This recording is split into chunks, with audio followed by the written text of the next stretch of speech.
outils afin de créer des quiz, jeux ou exercices pour vos élèves existent en nombre.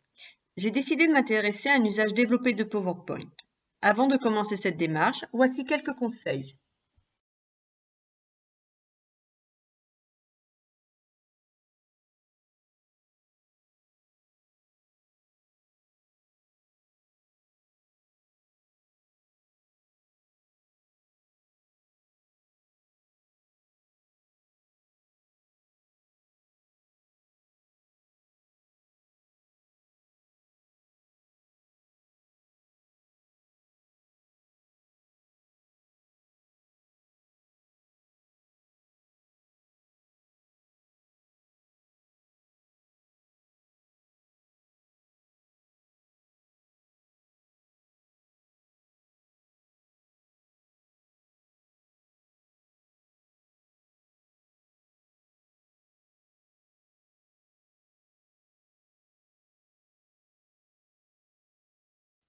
PowerPoint permet de faire des quiz avec un peu d'interactivité. Le préalable à cet usage est de maîtriser les fonctions de base de PowerPoint. Il existe deux solutions pour faire des quiz sur PowerPoint. Une solution avec des liens hypertextes, une solution avec des déclencheurs. La première étant plus simple que la seconde. Pour gagner du temps lors de cette présentation, j'ai construit le diaporama de façon classique pour qu'il n'y ait plus qu'à rajouter les éléments interactifs. J'ai donc déjà inséré les questions et les réponses, c'est-à-dire le travail de traitement de texte et de mise en forme. Dans le cas des liens hypertextes, il vous faut pour chaque question 2 diapositives réponses. Donc là, j'ai ma diapositive question et j'ai ma diapositive bonne réponse et ma diapositive mauvaise réponse. Pareil, j'ai fait une seconde question où j'ai aussi bonne et mauvaise réponse. Pour les mauvaises réponses, je vais vous proposer 2 solutions. Donc, le préalable pour faire un quiz avec des liens hypertextes sur PowerPoint, c'est d'avoir créé toutes les diapositives questions et toutes les diapositives réponses. Pour chaque diapositive question, il vous faudra une diapositive bonne réponse, une diapositive mauvaise réponse. Maintenant, il faut lier toutes ces diapositives entre elles. Donc, je suis sur ma diapositive question 1. Donc, ce pays est l'Italie ou la France. Je veux faire en sorte que quand l'élève clique sur Italie, il aille sur la diapositive bonne réponse. Donc, je surligne Italie. Je clique droit et je vais sur lien. Si vous avez une version un peu plus ancienne de PowerPoint, ça sera lien hypertexte. J'ouvre la fenêtre, insérer un lien hypertexte et je vais dans emplacement dans ce document. Je suis dans la question 1 et je veux aller sur bonne réponse.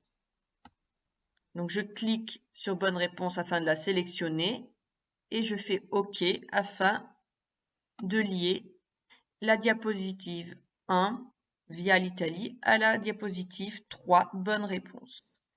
Maintenant, je veux que si l'élève se trompe et clique sur France, il aille vers la diapositive mauvaise réponse. Je refais de même, je surligne France, la France, je clique droit, lien, de nouveau emplacement dans ce document et cette fois mauvaise réponse. Donc voilà pour la première étape. Maintenant, intéressons-nous aux diapositives réponses. Je vais dans réponse. Donc là, j'ai apporté des éléments supplémentaires à ma réponse quand l'élève a bien trouvé. Je m'en vais sur cliquer ici afin que l'élève, une fois qu'il a lu le résumé sur l'Italie, accède à la prochaine question. Je clique droit sur ici après l'avoir souligné, lien, toujours emplacement dans le document et cette fois, il va vers la deuxième question. Pour la mauvaise réponse, là, j'ai choisi que la mauvaise réponse donne la bonne réponse et que l'élève puisse accéder à la prochaine question. Pour la prochaine question, vous verrez que je vous propose une autre solution. Après, à vous de voir comment vous souhaitez fonctionner. Donc là, pareil, je veux qu'il accède à la question 2. Je vais aller un peu plus vite pour la question 2. Hop. Ça, c'est la mauvaise réponse. Donc, je surligne Argentine. Je clique droit, lien. Donc ça, mauvaise réponse. OK. La Colombie, c'est ma bonne réponse. Clic droit, lien. Emplacement dans ce document. Bonne réponse. OK. Je vais vite sur la bonne réponse. Hop, clic droit, lien. Et il va passer à la diapositive 8 qui sera ma présentation des déclencheurs. Pour la mauvaise réponse, là, j'ai choisi que la mauvaise réponse n'aille pas vers la question suivante en donnant la bonne réponse, mais retourne à la question. Là, je n'ai que 2 solutions, donc ce n'est peut-être pas très parlant, mais si vous avez apporté, s'il y avait plusieurs éléments de réponse possibles, ça permet à l'élève de réfléchir à la bonne réponse une nouvelle fois. Donc là, il retourne à la question 2. Je vais enregistrer et je vais vous montrer ce que ça donne en repartant du début. Donc, vous aurez, une fois enregistré, vous avez construit toute votre quiz, vous l'avez exporté, ça nous le verrons à la fin. Et voilà ce que ça donne. Donc, j'ai ma page et si je clique par exemple sur Italie, j'accède à la bonne réponse. Si je clique sur cliquer ici, j'accède à la question 2. Vous voyez, l'élève avance dans le quiz. Et par exemple, si je clique sur Argentine, qui est la mauvaise réponse, j'accède à la mauvaise réponse. Revenons au mode de lecture normal afin de passer à la deuxième solution, c'est-à-dire la solution des déclencheurs. Donc, je reviens au mode normal. Donc, j'ai fini avec les liens hypertextes. Maintenant, je vais vous montrer les déclencheurs. Donc, même principe que précédemment, j'ai déjà construit ma diapositive. J'ai inséré mon drapeau, ma zone de texte avec ma question. J'ai mis un fond plus joli. Alors, les fonds, c'est très simple. J'ai cliqué droit, mise en forme de l'arrière-plan et j'ai choisi un arrière-plan. J'ai fait mes petites cartouches réponses. Alors, aussi très simplement, je suis allée dans Insertion, Forme et j'ai choisi une forme organigramme. J'ai choisi une forme avec un traitement de texte intégré afin qu'il n'y ait qu'un seul élément. Vous voyez, mon traitement de texte est intégré à ma cartouche, à ma forme. Donc j'ai fait tout simplement ça. Ça c'est vraiment du traitement de texte et mise en forme. Là, rien de très compliqué dans un usage quotidien, régulier, je veux dire, de PowerPoint. Ma première étape pour insérer mes déclencheurs, c'est d'ouvrir mon volet sélection. Donc, pour ouvrir le volet sélection, je vais dans Accueil, Sélectionner et le volet de sélection. Alors, pourquoi j'en ai besoin? Comme ça me permet de connaître le numéro de mes éléments. Vous voyez, quand je clique sur les éléments, ça me donne son numéro. Ça me permettra tout à l'heure de voir si je suis bien sur le bon élément quand je vais insérer mes éléments. Pour les déclencheurs, j'ai 3 solutions. La première solution, c'est le changement de couleur, le passage de noir en vert ou rouge. Donc, je vais commencer avec la Grèce, qui est une mauvaise réponse. Donc, je choisis la Grèce. Je vais sur Animation. Donc là, je souhaite que le cartouche change de couleur. Donc, je développe mes types d'animation et je vais dans Accentuation et je choisis ici Couleur de remplissage. Je sélectionne. Donc, tout de suite, on voit bien que l'effet change de couleur. Donc là, il est en orange. Je vais après dans Options de l'effet et je choisis en rouge. Vous voyez, ma graisse passe de noir à rouge. Maintenant, je veux que cet effet se fasse au moment où l'élève a cliqué dessus. Donc là, je clique bien. Je vois que l'organigramme alternative 17 est surligné ici. Je vais dans Déclencheur, sur clic 2. Donc, c'est quand l'élève va cliquer que l'effet se fera. Et là, c'est sur le clic du 17. Après, même chose pour le Mexique qui est la bonne réponse. Cette fois, je veux qu'elle devienne verte. Donc, je recommence, je la sélectionne bien. Donc là, on voit que c'est la 19. J'ouvre toujours ma couleur de remplissage. Cette fois, je veux que mon effet soit vert. Donc, je retourne dans Options de l'effet. Je choisis un vert, celui qui vous plaira. Et après, je reviens bien dessus pour mettre mon déclencheur. Je veux que l'effet se déclenche sur clic 2. Et là, on a dit que c'était la 19. Voilà.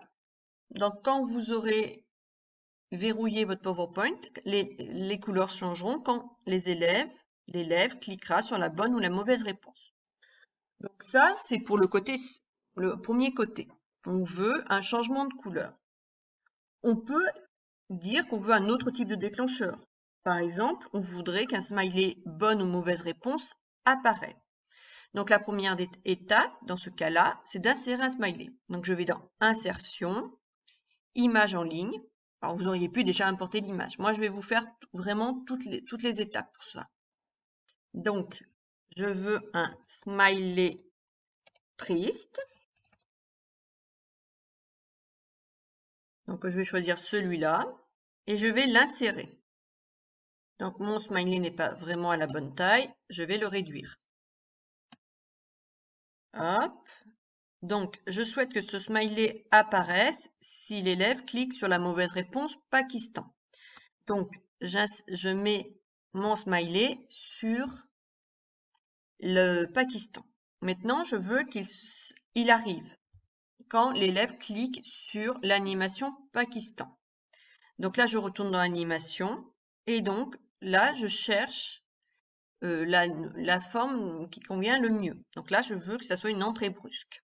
Donc je choisis l'animation brusque. Et maintenant, je veux que ça soit quand l'élève clique sur Pakistan. Donc je vérifie le numéro de Pakistan. Donc la réponse est l'organigramme 18. Je vais sur le déclencheur, sur clic 2, organigramme 18. Le smiley apparaîtra lorsque l'élève cliquera sur la mauvaise réponse qui est Pakistan. On aurait pu faire la même chose pour la Grèce et le Sénégal et avoir un smiley bonne réponse souriant pour le Mexique. Là, j'ai choisi de tout combiner pour avoir vraiment tout sur un même document pour vous montrer. Dernière solution dans le déclencheur, je souhaite que les mauvaises réponses disparaissent lorsqu'on clique dessus. Donc, par exemple, la dernière mauvaise réponse, c'est le Sénégal. Donc, on voit que c'est l'organigramme 20 et je veux une disparition. Je vais dans Animation et cette fois, ce n'est pas une entrée comme pour le smiley ou une accentuation comme pour le Mexique, mais c'est vraiment une disparition. Donc, après, à vous de voir quelle forme. Moi, je vais prendre la forme de la roue. Donc, je clique bien sur Sénégal, je fais forme de la roue. Donc, vous voyez, la réponse disparaîtra comme ça. Et je souhaite toujours que cet effet se fasse sur le clic 2 et l'organigramme 20. Voilà. Donc maintenant, je vais vous montrer comment ça rend à la fin. Je vais en mode lecture. Si je clique sur ma bonne réponse, elle apparaît bien en vert. Si je clique sur la mauvaise réponse, elle apparaît en rouge. Ou si j'avais choisi un smiley apparaît lorsque je clique dessus. Ou enfin, le Sénégal disparaît. Vous pouvez combiner ceci après avec un lien hypertexte. On pourrait imaginer qu'à la fin, il y a lorsque vous avez trouvé la bonne réponse, cliquez ici pour passer à la question suivante. Donc voilà pour ce qui concerne la création de déclencheurs. Maintenant, comment vous allez l'exporter? Vous allez dans Fichier, Enregistrer sous, et là, vous pouvez choisir le mode que vous souhaitez. Le mieux, c'est tout simplement un diaporama PowerPoint. Ça permet de ne pas avoir le volet de sélection et de modification.